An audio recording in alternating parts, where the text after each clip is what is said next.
Ian, tell me about evangelism. Should every Christian evangelize? Should every Christian hold the mic and introduce people to Jesus?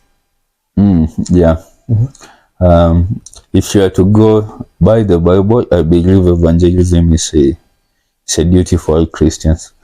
From Mark chapter 16 and from Acts chapter 1, you see that theme consistently when Jesus is giving us the Great Commission and telling us that as he goes, he's giving us the responsibility to propagate the message of the gospel, first from Jerusalem, then to Samaria, then to the ends of the world.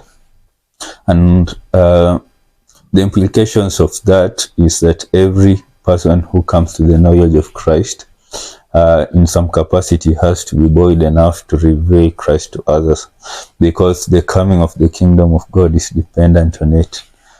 So if we come to the point where there are so many Christians in the world and nobody's even willing, nobody's confident, nobody's bold enough to tell other people about Christ, what you're doing is like you're crippling the plans of God on the earth.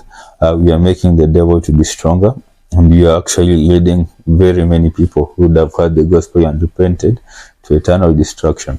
So to answer that question shortly, I believe it is the responsibility of all Christians to evangelize.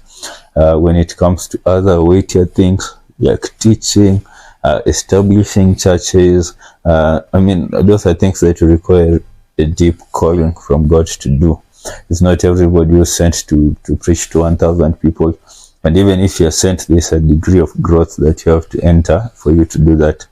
But I believe that every Christian, God has placed you strategically in some space, whether for us it's in a hospital, through social media, there are people God has led to your page, even as through your home, their family members. It is such a great disservice to those people if you come to the point of hiding your faith, not talking to them about Jesus, not being a good representative for Jesus. And so that's why I believe everybody should, in their capacity, try as much as possible to reveal Christ.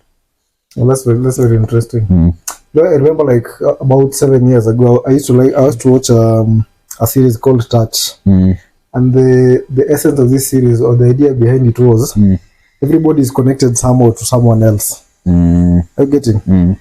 So, like, I feel like the way God designed for this gospel to spread, there's not one person who collects the whole world and put everyone together and just evangelize and preach and give a sermon to the whole entire earth. Human beings are just too many and too diverse, and we are, even geographically speaking, it's very challenging to like preach to everyone at one setting, in one setting, at one point in time. So you come to realize that you, as the Christian, you have so much responsibility towards those who are in your environment. So true. Because you could be the only person, that person in their entire lifetime, who carries the gospel. Like, you could be the only person with the opportunity to give the gospel to that person in their whole entire lifetime. And I believe if we don't spread the gospel, by the way, I believe that we will be held accountable. Very true. And like, all these souls will just be going to hell, and God is just quiet. And he's like, oh, you could have told someone about Jesus, but you didn't, and it's okay. It's not okay. And then you have to come to realize that a lot of people think the work of evangelism is for the fivefold ministry. Well, it's not. Yeah? Like the fivefold ministry. If you read that verse in Ephesians, the fivefold ministry is just to like grow the church to maturity, so that the church can do whatever needs to be done. But the work of the fivefold ministry was not that the preaching was limited to them, right? Yeah. So I feel like Christians should really go hard in regards to evangelism. Yeah.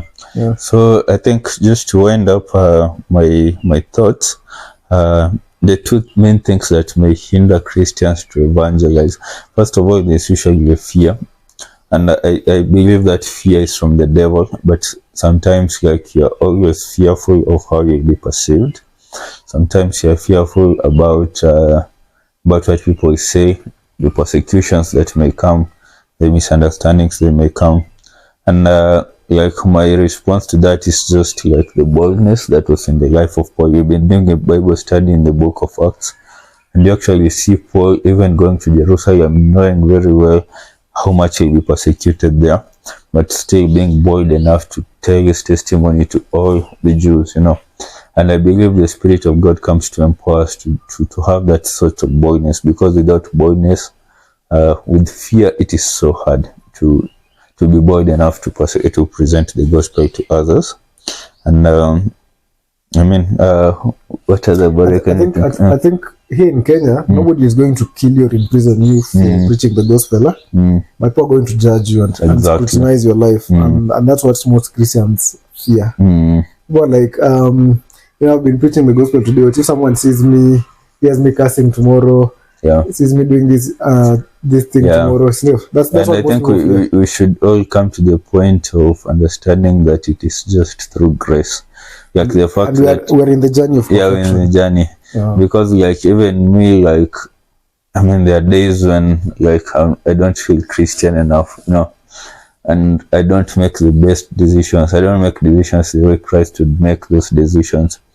But it's always great when 2 days later I go to prayer and I just feel the embrace of God, as if like I'm still listening, and it doesn't make sense to me how faithful he is, despite of me not being consistent or faithful, you know. And that's what I've realized through God, that he does not push us aside or make us not being his son, depending on how we perform or how we are.